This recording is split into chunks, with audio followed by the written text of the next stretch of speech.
This is The Baseline, discussing the hot button topics of the NBA. Welcome, everybody. You're tuned to The Baseline. Callie Warren Shaw discussing the hot button topics of the NBA. It's that time of the year, man. No, I know, summertime. Yes, we're getting to that. But no, it's that time of the year where your boys continually to get through those bodies that are getting laid out. You know what I'm saying? From the onslaught, you know, that chase for the championship.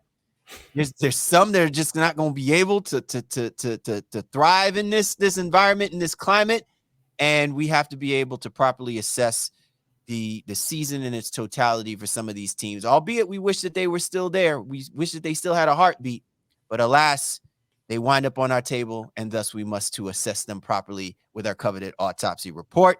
As always, man, it's great to be able to have that conversation with my man 50 grand, www.sharpz.net, Big Kahuna PNC, my man Mr. Warren Shaw, repping out of Fort Lauderdale, Florida. Holla back at me, Mr. Shaw. I feel like we may have to get like an accountant because we have to properly build the necessary organizations for the way that we have to examine and exhume these bodies when they get laid out. Well, you know, we can all use a little auxiliary income. So, you know, if anybody's out there, and I'll be happy to write up the invoices and send them their way. I think we've been doing a great job, if I don't say so myself. Yeah, I think the feedback we continue to get, you know, on our show, on the YouTube, even the audio side, where obviously is still our bread and butter, is really proof positive that the autopsy reports are a good deal. It's a good segment, and people want to hear and understand, hey, what's next for the proverbial teams. But as you allude to, it's just that time of year. The playoffs are in full force, and people are coming and going, you know, at a rapid rate. So, you know, we got to continue to do what we do here, whether we get the extra ducats on the side, you know, whatever. We still do it for the love. Yeah, listen, so that people understand, we dedicate ourselves to the dead. Okay. That is our, you know what I'm saying, our mantra. We dedicate ourselves to the dead. But no, all seriousness though, it's been great. You know, to have an opportunity to kind of do like a final assessment of teams, as you know, everybody's attention is also focused on the playoffs, and there's a great playoffs to be watching as well too. We still don't feel like, you know, all those teams that didn't quite make it or fell just a bit short should be left out, you know, to pasture and have no conversations about their season and their future until we start talking about draft and you know, off season. They matter. Yeah, they Child. matter. They were here. Yeah, exactly. Exactly. You know, like it's therapeutic. You know, look at this. We are so multifaceted. We gone from talking dead to like freaking, you know, what is it, Dr. Katz? So shout out to our boy Will, man. He put us on that, and that has never left me. Me. Anyway, we got a great show on tap for you guys. Two more teams that we're going to put on the slab for our autopsy reports. We will be focusing our attention on the Memphis Grizzlies. I know it feels like so far ago, but wait, we have a few in the chamber for this team, right? And the Sacramento Kings, who, if it were up to Shaw, I know that he would love for them to still be playing right now and participating. So I have a feeling that he will be giving them a very, very favorable eulogy when we discuss the Sacramento Kings later on in this show. But as always, man, we appreciate you and yours for hopping on board with us this week. As always, get at my man Shaw, at Shaw Sports NBA, or get at me at Game Face Lee. The show's Twitter handle NBA Baseline, available on all the major platforms. You know where to find us. You can also go to www.thebaselinenba.com to check out our episode and all of the previous episodes. And trust me, we've been laying out the autopsy reports in full.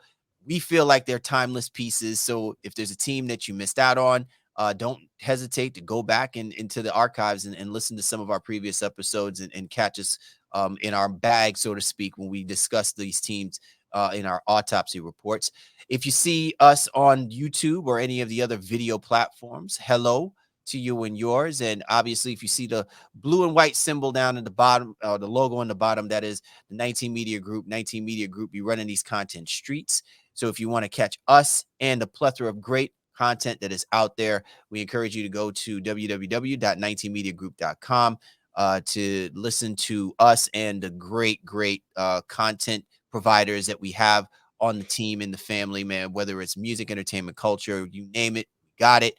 So definitely check out 19 Media Group, man. There's just so many great, wonderful people doing wonderful things for the family, man. And it's just great for your listening pleasure. So before we get into our coveted autopsy reports, we got to make sure that we plug you in. For those of you all who are favorites of the NBA, for those of you who are just now getting on board to the NBA, or those of you who are following your favorite team who are still participating in this year's playoffs, if you are looking for the ultimate destination for NBA gear, then you look no further than with the NBA store. With a huge selection of authentic and high-quality products, including jerseys, hats, accessories, the NBA store has everything you need to show off your team pride. Plus, exclusive and limited edition items, you can make your collection truly one of a kind. And with an online presence, you can shop from anywhere in the world. So don't miss out on the latest trends and experiences. Visit the NBA store today by clicking on our affiliate link. If you're listening to us on your favorite audio platform, be sure to check the link in the description of the show. The Baseline is working in an affiliation with the NBA store /Fanatics and will be compensated for your patronage by utilizing our link, nbastore.vwz6.net/baseline. Once again, that's nbastore.vwz6.net/baseline. And as always, we thank you for your support. Coming up, it's time for us to get into the autopsy reports. Grizzlies, Kings, here on the Baseline. Time to break it down to the bone gristle. Time now for the breakdown. Callie Warren Shaw, Baseline NBA podcast, and this is our coveted autopsy report, where we get to put teams on the slab, and we do that examine and exhume part of the NBA season for these teams. And the first team that we're putting on the slab, it's a little bit overdue, probably because they got ousted so quickly. I mean, my goodness. It was almost like it was a hit job, basically for the Memphis Grizzlies. When you look at this team, Shaw, I think the record in and of itself does not speak to much more of the overall view of what people really believe or see within the Memphis Grizzlies. And I think probably it's the elephant in the room just needs to be discussed.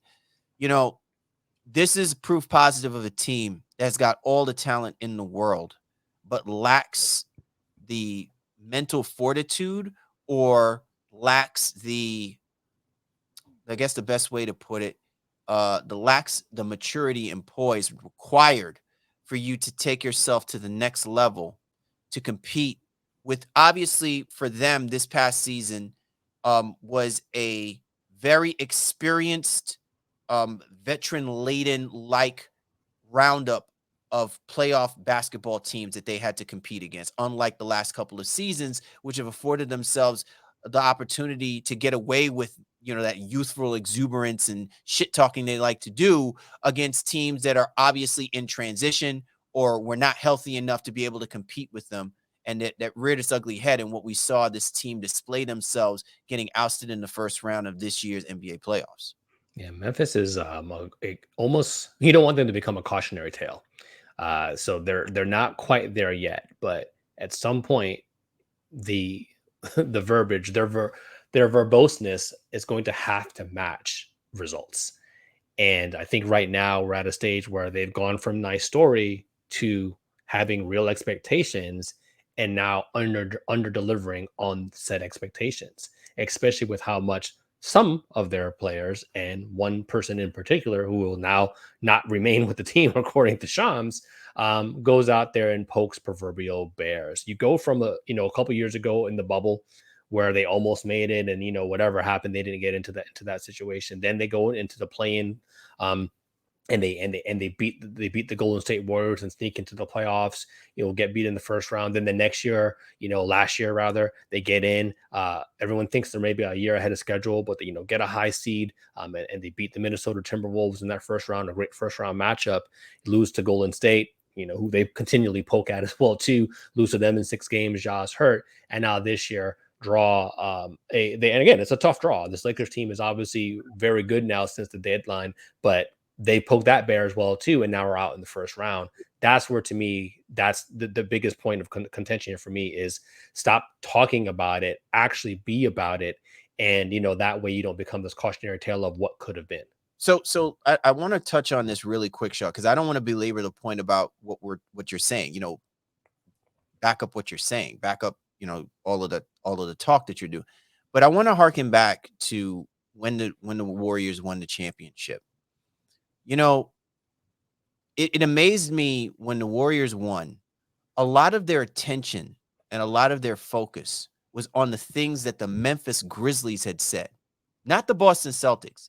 And I think maybe in some way they indirectly, how do I put this? They indirectly, threw shade at the Celtics without intentionally doing it, because I think so much of the ire that the Warriors felt was really exhibited at what the Memphis Grizzlies were doing in that offseason. Now, if everybody remembers or recalls, it was the Memphis Grizzlies that knocked out the Golden State Warriors. But at that time, the Golden State Warriors weren't even 100% healthy. They didn't even have their actual starting lineup. You know what I'm saying? And so I think part of that, to your point, Shaw, comes full circle. That I think that if we're talking about that cautionary tale with the Memphis Grizzlies, they had better stop acting as if teams and players do not remember the things that they tweet, the things that they post on Instagram, the things that they say in post-game conferences. I don't think that I think maybe there was a time where it was cool to do this kind of stuff because maybe your peers are of your age. Well, last time I checked, the Klay Thompsons, the Draymond Greens, the Steph Currys, the LeBron Jameses, they still play in the NBA, and they still play at a high level. And one can argue that ultimately it's going to be a while before they walk off from this game. So while we want to move guys like John Morant and guys like Jaren Jackson Jr. into the forefront of being the future and the face of the game, these veteran-laden guys are basically, taking a page from MJ saying, until I'm dead and buried, you know what I'm saying? Right. This is still my NBA. And I think that's part of the cautionary tale, Shaw, that I'm just expounding on when I talk about the Memphis Grizzlies, that I think they're taking this, way too lightly, per se, that they just going to elevate over certain teams or certain spaces. And yet they still don't know how to even compete with them yet on that level and have shown to do so. Yeah, so I'm going to jump back, and it's definitely an oversimplification in this statement.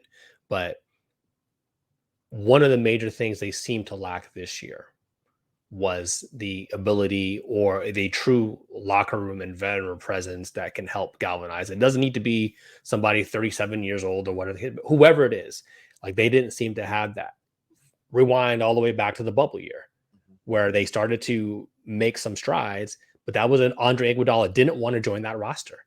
And he was like, this team is, more or less didn't think they were going to be good. And Iguodala felt like his services would be better served on a team that was closer to competing for a championship than Grizzlies were at that time.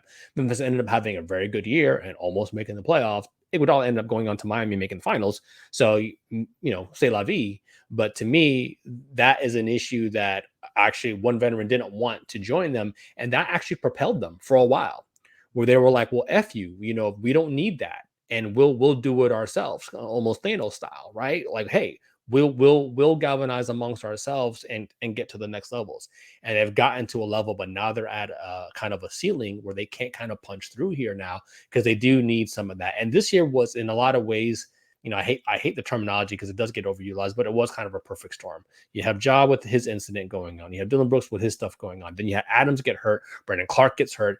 And those are all those pieces, all those things mattered to the bottom line for them. And now you're starting to get questions about whether or not, Taylor Jenkins is the right guy to get them over the next hump. And, I don't think we're there yet, but, at the end of the day, people want to start looking at all the reasons and try to point to something. To me, the way things went out this year is kind of a perfect storm. And had they had Adams and Clark and so forth, maybe they get past the Lakers, but I don't think they necessarily would have gotten to an NBA championship.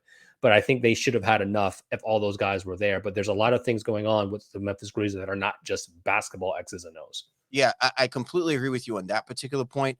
And I also want to expound real quick on this whole thing regarding, Taylor Jenkins and questioning whether or not he's the man. That, to me, is trying to cover the players. The players need to own this. And I think it speaks more to the fact, Shaw, that the players are not doing enough to say that they own this, right? It in the way that they acted after taking those losses to the Los Angeles Lakers, right, still shows me that it's not really properly sunk in on them. Maybe they look at this as this was a one-year outlier because they lost Clark, they lost Adams, but I'm just talking about this team in general on what they didn't do well throughout the regular season that reared its ugly head to when they did play against the Los Angeles Lakers. This team was not good at the free throw line, right? They shot, basically the worst in the NBA at around 73% or whatever the case may be. They don't get to the free throw line enough, right? So as much as we are awe and shock with the way that Ja Morant elevates above the rim, you can make the argument that outside of Ja Morant, who else was taking it upon themselves to drive and penetrate when their three ball wasn't effective, right? Now, granted, they were a top 15 team shooting the three, but that failed them.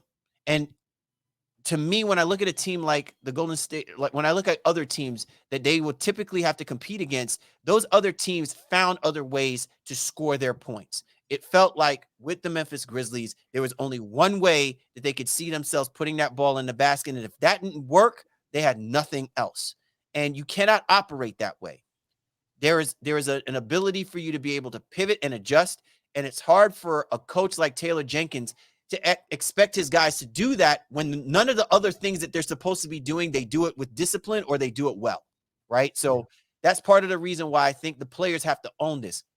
And my last point about this, Shaw, because I want people to really understand, I am not hating on the Memphis Grizzlies. You know me, Shaw. I actually have loved the Memphis Grizzlies, going wayward back. If there was another team that I would be rooting for more than anyone to go out there and be competing for a championship, it would be the Memphis Grizzlies. You know what I'm saying? But I will say this so that it's very clear and understanding. All right. What happened to the Memphis Grizzlies this year is more upsetting than what happened to the Milwaukee Bucks getting knocked out of the first round. I want people to understand this. I am not mincing my words. The way that the Memphis Grizzlies lost this first round series should be one of the worst losses of our generation in the way that how a team should operate and act and how we should be able to look at them moving forward. I have more question marks about whether or not this team is good enough to get as deep as we think that they can be than they amongst themselves, okay? And that is something that a guy like Ja Morant has to take ownership on. If you don't want that to be the stigma that this team carries, then you're going to have to take yourself to another level. And we talked about this, Shaw. We did this with Joel Embiid with the process. If the Memphis Grizzlies are going to get deep in any NBA run moving forward, we need to see an MVP version of Ja Morant out there playing for the Memphis Grizzlies because they can no longer afford to get away with doing what they've been doing the last couple of years and think that that is going to be good enough to still get them to be competing in an NBA Finals. It will not happen. And let me say the NBA Finals, the Western Conference Finals. There needs to be an elevated level of play on Ja Morant's part, Jaren Jackson Jr.'s part, and any of the other supplemental parts coming around them, because I think now we have completely seen that most of what the Grizzlies represent, it's not about what the numbers are going to tell us as much as about what the attitude tells us when they play against the better teams in the NBA. Yeah, I mean, those are strong statements, my guy. Honestly, I don't know how much traction people would say. I think Milwaukee's exit is obviously one of the bigger disappointments of recent time. But I think, comparatively speaking, if you're looking at Memphis, there's a layer problem, and that's where some of it can be laid at the feet of Taylor Jenkins because of maybe how the locker room is or isn't really. I guess that's the other aspect of it. But then front office management needs to figure out what are the requisite parts that come in here that complement and galvanize the rest of the group. So it's a team problem, and as many things are, this can't be laid at the hands or at the feet of any one person. And I think Dylan Brooks is now going to be the proverbial scapegoat of this situation, but it was more than that. And even Ja Morant, not even just what he needs to do, emotionally and for his overall preparation to become a better leader. But listen, you watched the playoff games. The way he's attacking the rim and falling and like literally putting himself at risk for injury, that is also, detrimental to the Memphis Grizzlies' overall success. So he's got to figure out a way. And I know he's young, and yeah, he wants to make the highlights and all those other things. And Part this of is a that, conversation that's been talked about. but part of that to me though, Shaw, and I know part of us is like, I agree with you. There was a time, look, you remember, I used to love Dylan Brooks. I used to love him. It's not that I don't love him because of the fact that he talks ish. What I don't love is he has not done the things that are required for him to let his game evolve and where we thought it was supposed to be going, right? And I think you saw that really rear its ugly head in this series against the Los Angeles Lakers. I mean, the Lakers didn't even really respect him to shoot the basketball. You know what I'm saying? That's disrespectful in and of itself. And when there was opportunities for you to prove it otherwise, he shot even worse. You know what I'm saying? Sure. So I don't know if that's more him getting in his own head. I don't know if it's just more him focused too much on being in the spotlight of talking crap about LeBron James, or just this is just what it comes down to when like this, what we saw from Dylan Brooks as far as, the last couple of seasons prior to this year is the best that we're going to get from him. I don't know that, but he is in no position where he can really dictate that, because now that you're playing next to John Morant's not going to be able to do anything for Dylan Brooks that Dylan Brooks is going to have to do for himself at this point. So maybe in a way, him being gone might actually be better for Dylan Brooks. But I think to your point, Shaw, this is going to bring a bigger question for Kleiman about who you're going to put next to John Morant, right? Because you can make the argument that Dylan Brooks did a lot of the dirty work to keep John Morant from expending himself as much on the defensive side, even though he's a talented, athletic player all around. I'm not saying that he can't play defense. But what I'm saying is sometimes you got a good guy next to you that can absorb a lot of the punishment that you would give yourself on both sides of the basketball simply because of your greatness. So if you're Kleiman, are you putting someone like another Dylan Brooks who just doesn't talk a lot of smack, or, it just exhibits a lot of bad habits that just kind of resonates and is a cancer to the team? Or are you really going to get something that's going to complement and balance out what you fear, to your point of what you were just talking about, Shaw, about how John Morant plays? Because I will say this much. If you want John Morant to not go through what he's showing you now over these last couple of years, the punishment he's going to take, that ball's got to come out of his hands. You can't tell me you're going to get another Dylan Brooks to have the ball in his hands so that it comes out of John Morant's hands. That's not going to happen, right? No, So where will you go with something like that if we're talking about what you were just speaking to regarding John Morant's health and his, moving forward? Yeah, I mean, but that's still just decision making a lot on his part. There's ways to attack and just be smarter about that. So clearly Desmond Bane is ready and capable of a larger offensive role. So I don't think it's just about like spreading the shots around. Ja just needs to be smarter even when he does have the ball in his hand, or even from when he does it. And Jaren Jackson still, I think there's another offensive step for him to take as well. So as currently constructed, right?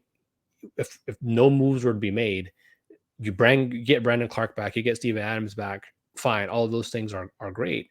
But then who really is the three? So do you slide Bane to the three and then put Kennard in as a two? Because they were, I think, 23rd in 3-point percentage, while they took and made a decent made amount. They didn't do it at a high percentage. So I think that was part of what the Kennard acquisition was meant to be. But do you start him alongside Bane? And those are two guys who can shoot the basketball, but then you maybe lose a little bit of the defensive aspect with Kennard as a starter. So, or is there another way?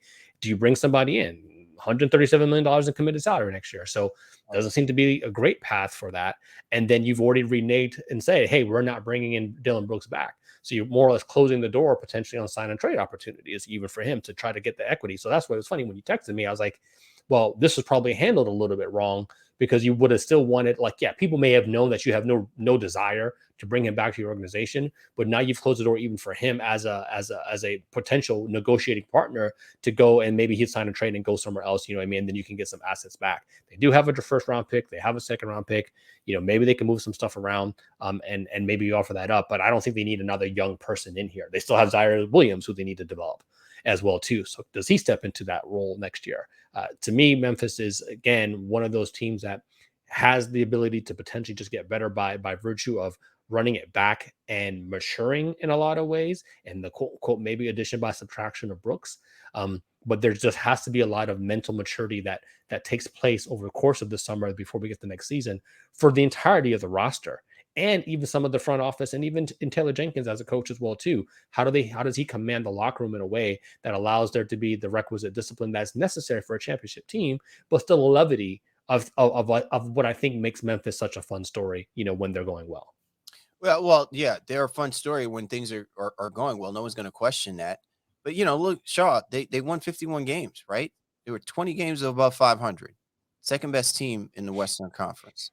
So again, I allude much more to, yes, while they lost Clark and they lost Adams, this team still had enough talented parts to be able to compete and basically go toe to toe with any of the other teams, any of the other 7 teams that were still participating in the Western Conference playoffs, right?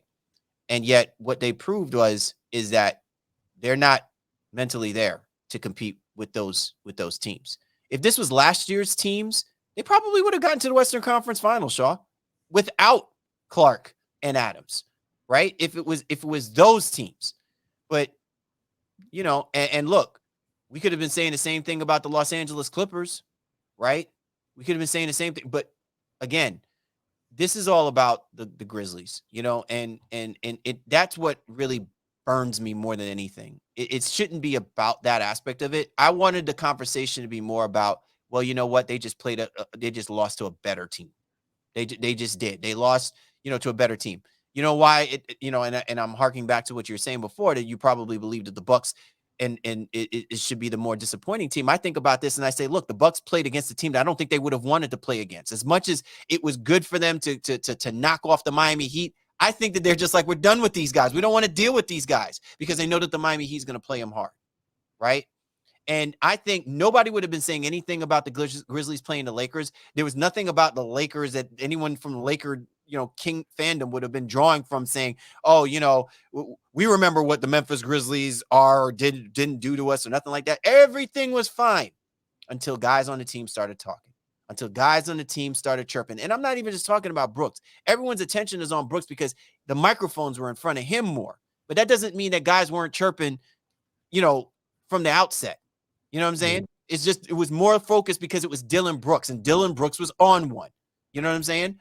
But, again, to me, this is a very strange place. Like, the Grizzlies are operating in an alternate universe, Shaw, an alternate universe. Because when you look at the numbers and you look at their metrics, they're among one of the better teams in the NBA, which is why it's startling to me for them to get blown out by 40 points.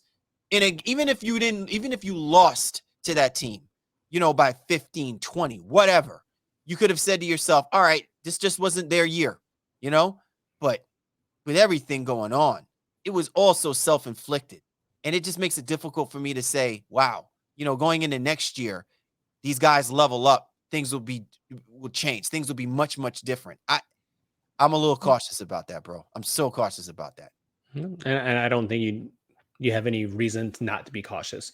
My final point on it is, with whatever Brooks, Morant, who everybody else said, I think it's one thing to talk, and it's one thing then to not talk after you've talked to your proverbial ish, and then now you don't want to answer reporters, or you don't want to have conversations about things not going your way. That all goes into the maturity level, I think of this team and things that they need to work on to be the requisite leaders of a franchise that has championship aspirations. So the bones are there for this team. And with Dylan gone, presumably so, fine, whatever. But who's coming in next? How the rest of the guys now going to step up? And I think it's not just a player issue, it's a coaching issue as well as the front office as well too, because now they're not the Jailblazers, right? Like, they're not that, but they have now this reputation of, almost of entitlement, and without any requisite real accolades coming to fruition, other than getting, a 2 seed and a 3 seed or wherever it was last year. Well, the last point I'm going to make about this team, Shaw, is, and I will say this, I do agree with you that I do think that in a way, I do think that when it comes to Taylor Jenkins, I think this is going to be his proving ground this year. I think last year we were robbed of that, or this past season we were robbed of that. But I do think this year, because to your point, he's going to have to be responsible for coaching up some of the players that are still on this roster that they still have belief in, that are going to either be able to fill in Brooks' position, but more importantly, really solidify that three, that wing, that quote unquote positionless wing position, right? That to me, I think is going to be very important to see and watch for. Because I don't think this is going to come down to wins and losses about determining Jenkins' future. I think it's going to come down to the X's and O's and the players that he has on the floor and how they execute. Because I think it's easy to see that the Grizzlies are going to have to be committed to Ja Morant. Whether Ja Morant's committed to the Grizzlies this year, this upcoming season, I think is going to speak volumes to that.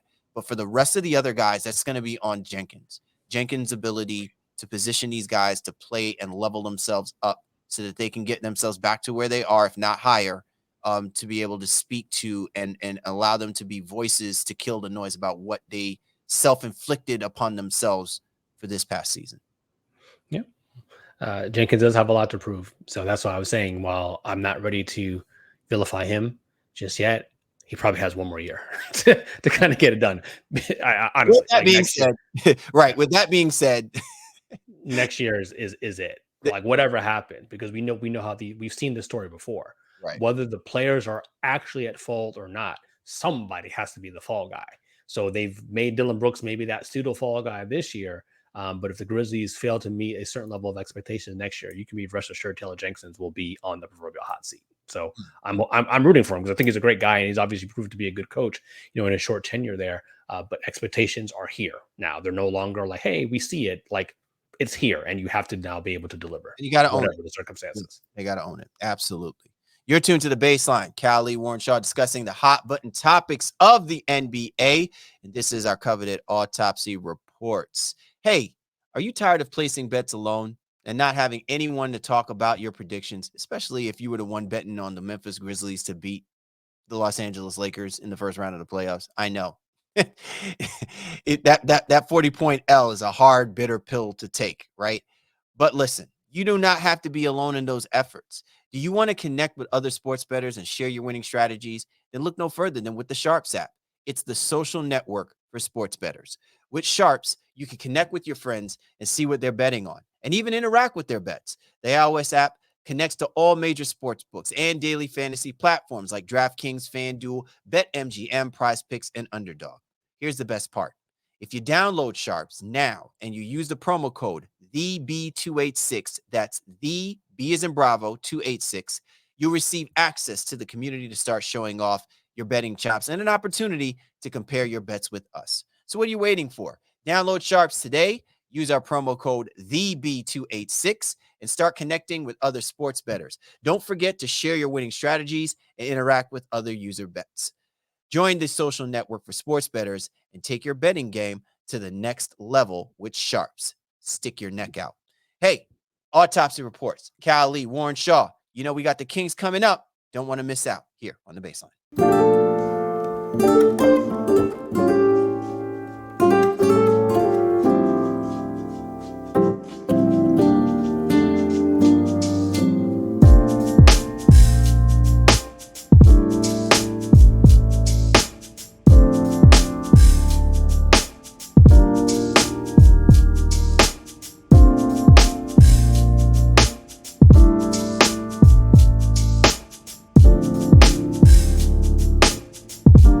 And we are back. Callie, Warren Shaw, Baseline NBA podcast, and our coveted Autopsy reports.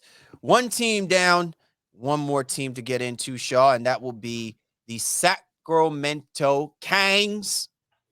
What an impressive season for the Sacramento Kings, Shaw. 48-win season. Basically took the reigning NBA champions to the brink of elimination. They actually had it they had control.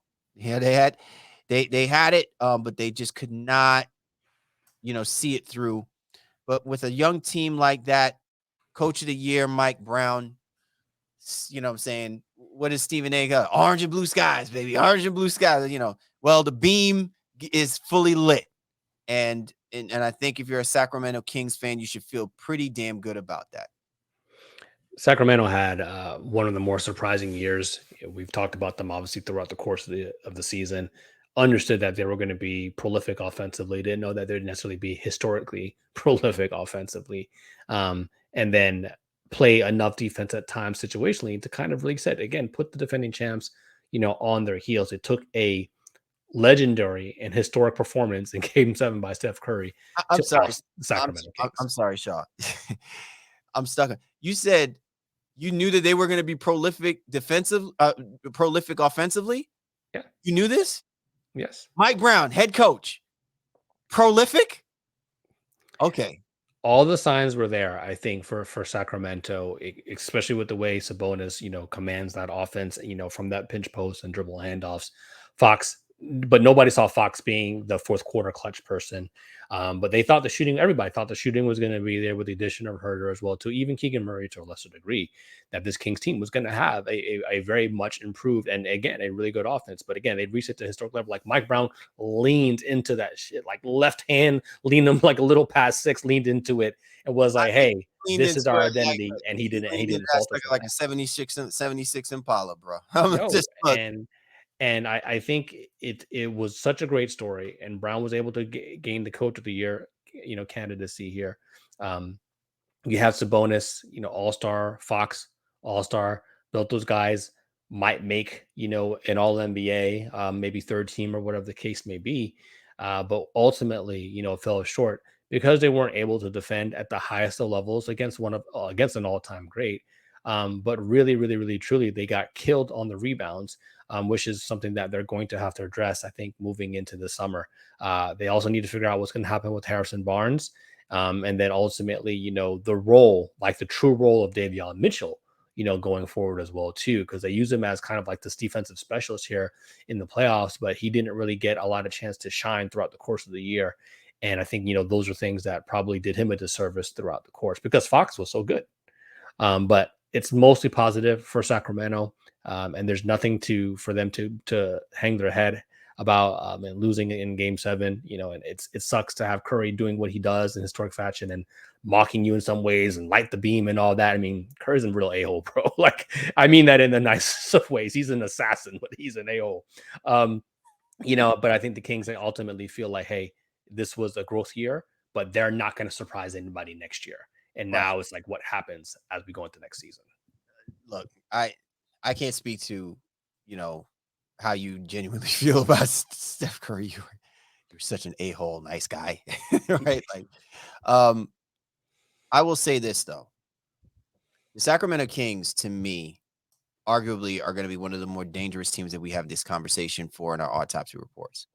And the reason why I say that is because everything leads you to believe that this team has so much room for improvement, right? They're among one of the youngest teams in the NBA. They arguably have one of the best combination players on the floor with Fox and Sabonis. I mean, you couldn't have picked a better opportunity, and listen, give credit to McNair, right? Like he had to make that call about moving either Fox or Halliburton, and somehow they moved Halliburton. And it worked out perfectly for this team. Keegan Murray, he's an X factor, Shaw. I think where this team goes is going to ultimately come down to what Keegan Murray gives you this upcoming season, this next season. And I think it may also lend itself to answer some questions about, the future for Harrison Barnes. You would like to probably see Harrison Barnes still be a Sacramento Kings, but I'm sure Harrison is thinking to himself, he's like, I got an opportunity to get one more bag. And I don't know if I'm going to be able to do that with the kind of talent that the Kings have already accumulated right now. Because you can make the argument that while Harrison Barnes is what, he's only 30, right? He's still got plenty of years. My question is he going to be okay with being the fourth player, right? Is he going to be okay with not being the go-to guy, especially in the front court level? That means he's going to have to commit himself to do other things that he doesn't particularly do well. Like he's an okay rebounder. He's not a great rebounder. He's an okay passer. He's not a great passer. So remember, the Golden State Warriors did this some years ago, paying a ton of money for Andre Iguodala. But then once the Warriors figured out where their talent, where the strength of that team really lies in their ability to shoot the basketball with the Splash Brothers, they had to pivot on Iguodala and where his contributions would really lie and become a factor for them. He became a great defender. He became a great off the bench scorer. He became a very willing, versatile player to offset the responsibilities that guys like Clay and Steph would, as young players, were not accustomed to doing. It's going to be an interesting situation, but it's a good situation to have if you're the Sacramento Kings. I think you'd rather be trying to make these type of decisions than maybe say the decisions, say like the Memphis Grizzlies may have to be making in the next year or so. Yeah, well, the Kings have a lot of open vacancies that they'll need to fill. And it does start, I think, in some ways with Harrison Barnes. If I was a betting man, he probably returns. He doesn't seem to be, this in gone are the days where he was a number one guy coming out of high school and he had maybe that air and aura about him. I think Barnes has matured, has seen a lot. Obviously, been around the league here for multiple seasons. Got a chance to be the man. I think when he went to Dallas.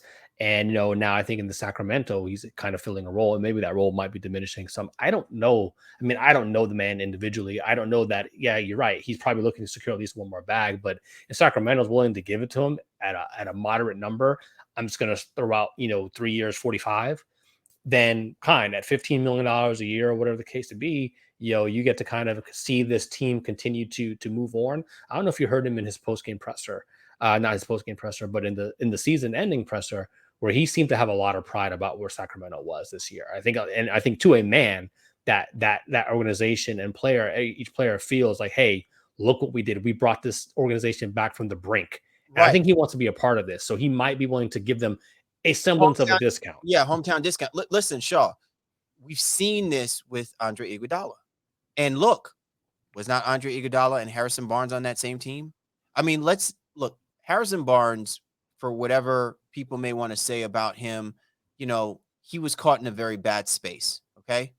When the Warriors lost that championship, that was the worst possible scenario for a guy like Barnes to be in, because everybody knew that the weakest links for the Warriors moving forward would have been the wing position and would have been at the center position. They were getting away with patchwork with the way that team was formed as far as their ability to maintain what they were doing. And so the Warriors took a chance and he became expendable for it. But that doesn't mean that he didn't learn from his experiences winning a championship, learning from playing next to an Andre Iguodala or playing next to a Klay Thompson or a Draymond Green and those guys and things of that nature. And you look at the purgatory that the Sacramento Kings organization has been in and what he was subjected to when he decided, because obviously at the time he took his initial bag from the Kings, he was about, at least they think that I'm worthy of such, right? And so he's been through the muck and the mire of this team struggle. You know what I'm saying? And so now if I'm him, I would say whatever it takes, man, because we were right there. You know what I'm saying? Like, don't getting knocked out of the first round. Don't let that fool you, right? This, again, what you call it, styles make matchups, and this was a matchup that would have been perfect for either team. You pick your poison to who. No one would have been disappointed if the Kings went or if the Warriors went, because they're basically identical basketball teams. The difference is that you at least can see an upside with the Kings, right? Because of all of what the other players are capable of giving you and what their talent shows you and what it reflects when they're melded together. You got the right coach and everything like that. With the Warriors, every single series is how much longer can they keep this up? How much longer can they do it? And while they find ways to prove it otherwise, you're still leaning a lot more on what you saw from the Sacramento Kings, because this wasn't just like them overachieving. They only won 48 games, Shaw. It wasn't like they won 55 and, you know what I'm saying, shot their load, so to speak. They only won 48 games, meaning there is so much room for improvement. And part of that is defensively. Like some games were left on the table in the regular season for this Kings team because they just didn't know how to stop the other team. They got to figure that out. They absolutely do. So, and I think, again, aside from Barnes, Terrence Davis, Alex Len, Trey Lyles, all those guys are free agents as well. And maybe half of those guys come back, but I think they'd probably want a rim running, shot blocking, rebounding big to kind of come in there and play some plus minutes, whether that person has to start alongside Sabonis or comes off the bench and just gives them a different look. And you thought maybe Rashawn Holmes could have been some of that or whatever the case may be. I don't really know what the situations with him is moving forward.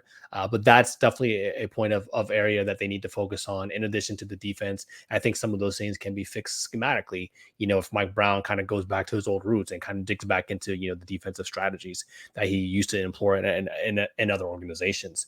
But with the combination of Fox and Sabonis, and I know there's a lot of Sabonis is only he's an 82 game player. You can't play him in the playoffs, and you're going to start to see some of those same strategies go into next season where they will back off of him and allow him, to be at the nail and say, hey, shoot it, or try to drive and see what you do with it from there. But I think the days of playing him, kind of straight up, what we saw from this Warriors series are probably going to be gone. And he himself is going to have to figure out a way to maybe reinvent what he does and become a reliable mid-range shooter, at that 15 to 18 foot range, if people are going to continue to give him that shot.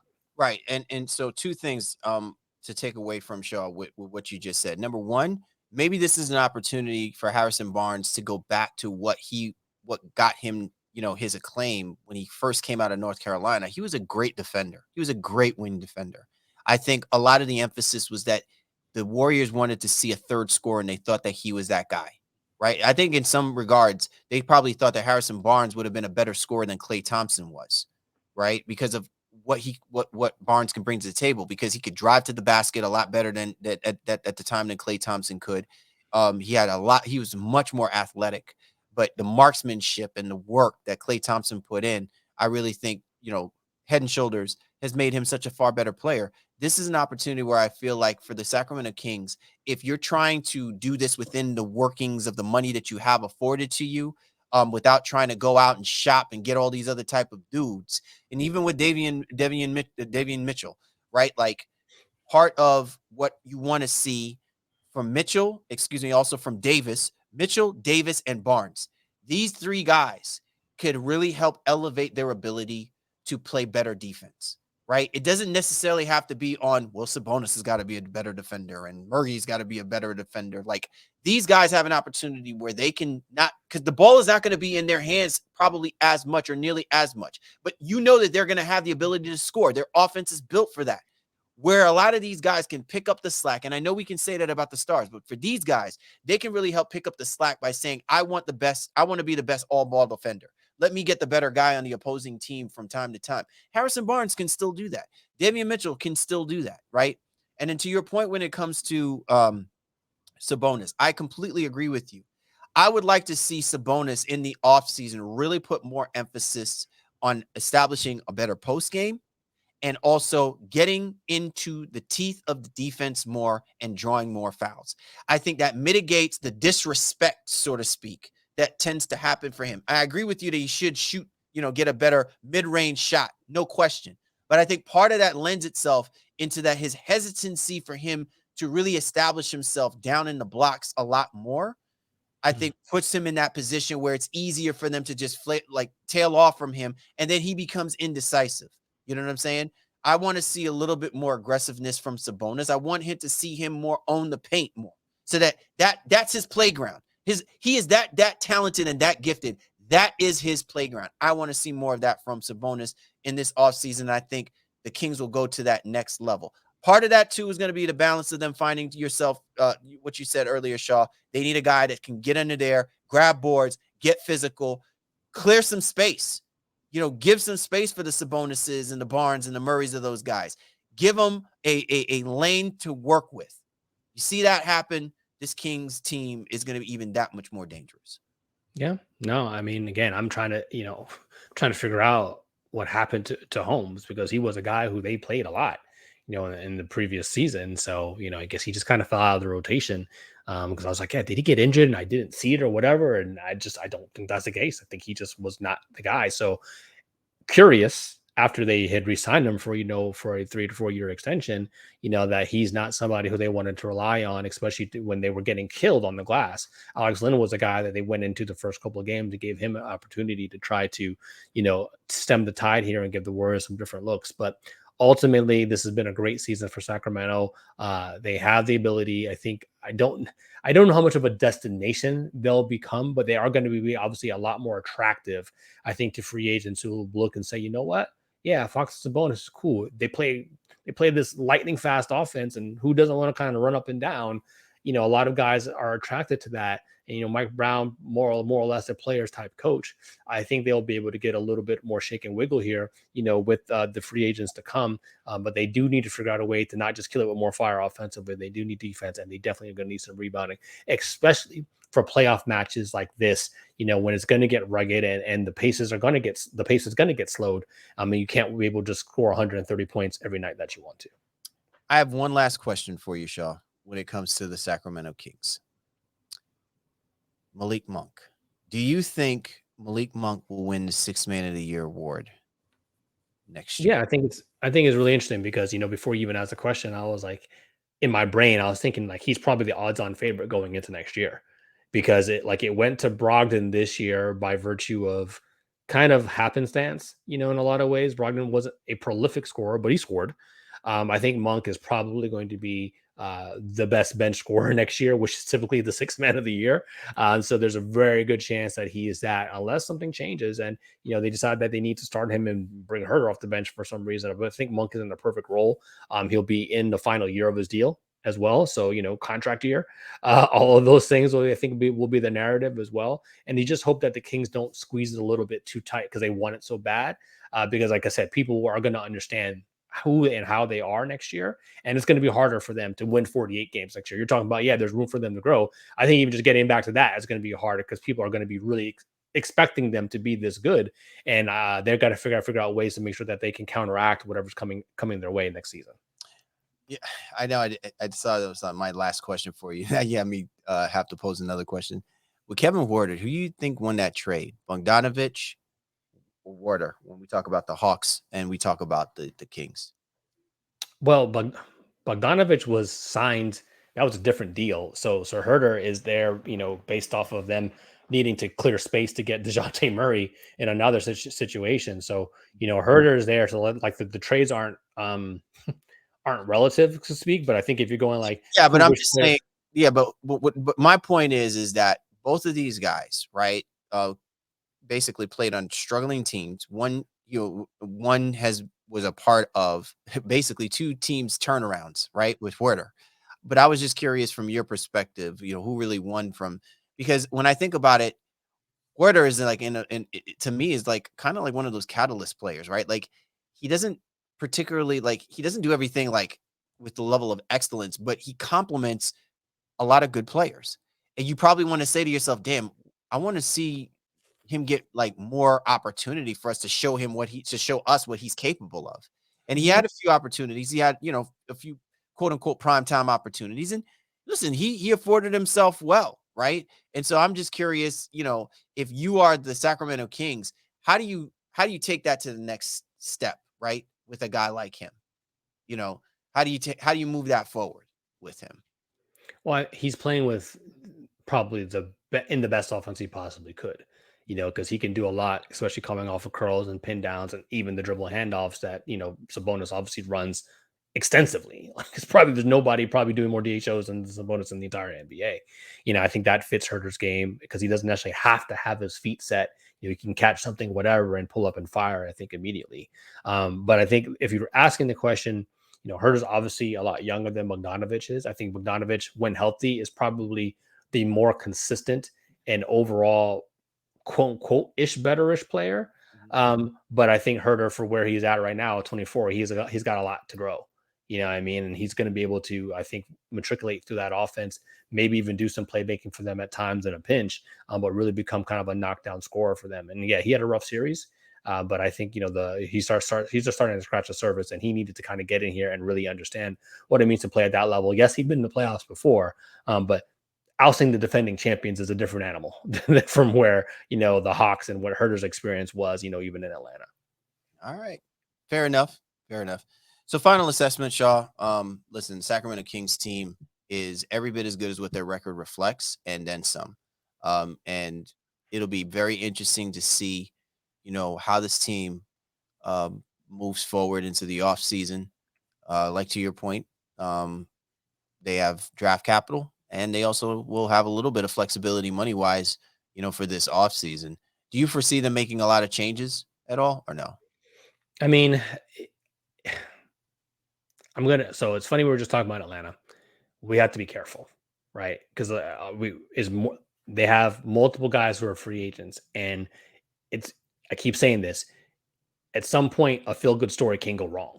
So Right. I don't know what it is in terms of how much you invest into the auxiliary parts who are free agents, the Terrence Davises, the Alex Len's of the world, and just bringing that back and seeing how things go next year. Like, hey, we have a year under our belt, and now we understand what it means to be at this level. Versus, can you go out there and make changes, but they can't be too significant to upset, again, how much success you had this year. It's a delicate balance. I think they just re-signed the general manager McNair, and giving him an extension as well too, as a result of some of all this goodwill that has happened here. But I think they have to understand that they need to get better. And I'm starting to already, or I'm sure we are starting to see some of the rumors on Twitter. Obviously with the shakeup in Milwaukee, and Coach Bud moving on. We already talked about Chris Middleton potentially becoming available, Brook Lopez potentially becoming available. The Dallas Mavericks already linked to Middleton, and maybe wanting to do that. You need some defense. I don't think that's the way they go, but do you bring Dylan Brooks over there? I don't know. But Brook Lopez, Chris Middleton are guys that I think if Sacramento could figure out a way financially to make that happen, would be excellent additions. Excellent additions to complement what they currently have. But I don't know if they could get either one of those guys and pry them away from Milwaukee. So I think, again, if they're big game hunting, those are names. But the smaller names that are out there, they're going to investigate and kick all the tires on it. They just got to make sure that they continue to keep a good solid mix, that Mike Brown can coach, and again, coach well. Awesome stuff this week, Shaw. As always, man, it's good to talk about those teams that have a lot of upside, because we know they're not going to stay in our slab too long, right? They're not going they're not going to be buried for too long, man. We know that they're eventually going to move in a different direction. And hopefully it's one where they're going to be among one of the last teams standing, and hopefully eventually put themselves in a position to win that chip. Yeah, well, we talked about the number 2 and number 3 seeds in the Western Conference, and both of them got upset, if you will, by the lower ended seeds. But 2 lower ended seeds that were not your traditional 6 or 7 seeds by any capacity or any measure. So in some ways, it's not necessarily an indictment on them, but 2 teams that I think have bright futures if they can just figure out some things to clean things up. And yeah, again, 2 and 3 seeds. So there's not a whole lot of upward movement, but outside of, hey, you got to get out of the first round, especially if you're Sacramento. And then I think, for the Grizzlies, they need to get to the conference finals to really be considered serious moving forward. I definitely agree with you, but I will say though that one team you feel really, really good about, the other team you kind of feel like, well, we're gonna have to wait and see, right? We're gonna have to wait and see what version of them is gonna be reflective, when the season starts, for us to really have that conversation with confidence if they can replicate what they've been giving us over the last couple of years. So hopefully, they'll figure it out. But man, I tell you, man, if you are a Kings fan, it's an exciting time to be a Kings fan. If you're a Grizzlies fan, it's a very cautiously exciting time to still be a Grizzlies fan, because again, to your point, 2, 3 top teams in the Western Conference respectively. Great show this week, my man Shaw. As always, man, it's just always a pleasure to be able to put on the white coats with you. And we got a couple more teams I know we're going to be talking about too, but that's just part of the work, baby. That's just part of the work. Yeah, we gets it in here on the baseline. So hopefully, as always, our fans and listeners enjoyed it. Let us know what you think about the Sacramento Kings, the Memphis Grizzlies. What are your assessments of both of those teams, where they're going? What do they need to do to improve in the offseason? Let us know. Hit us up on our social medias, and we'll get right back at you. You know what it is, man. The Baseline Boys every single time. Absolutely. And as always, like we tell you guys, show the love and the support. Like us, give us a comment, give us thoughts.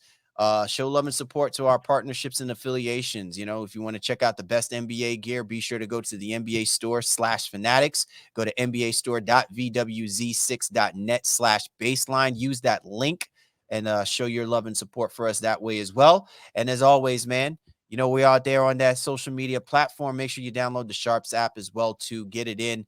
You might find a couple of our peoples and us ourselves out there throwing in some major bets. The SHARPZ app is the social network for your sports bettors. So be sure to go check that out. Download that today. Use the promo code THEB286 and get yourself in so you can dig it in and have fun with us out there in the on the SHARPZ app.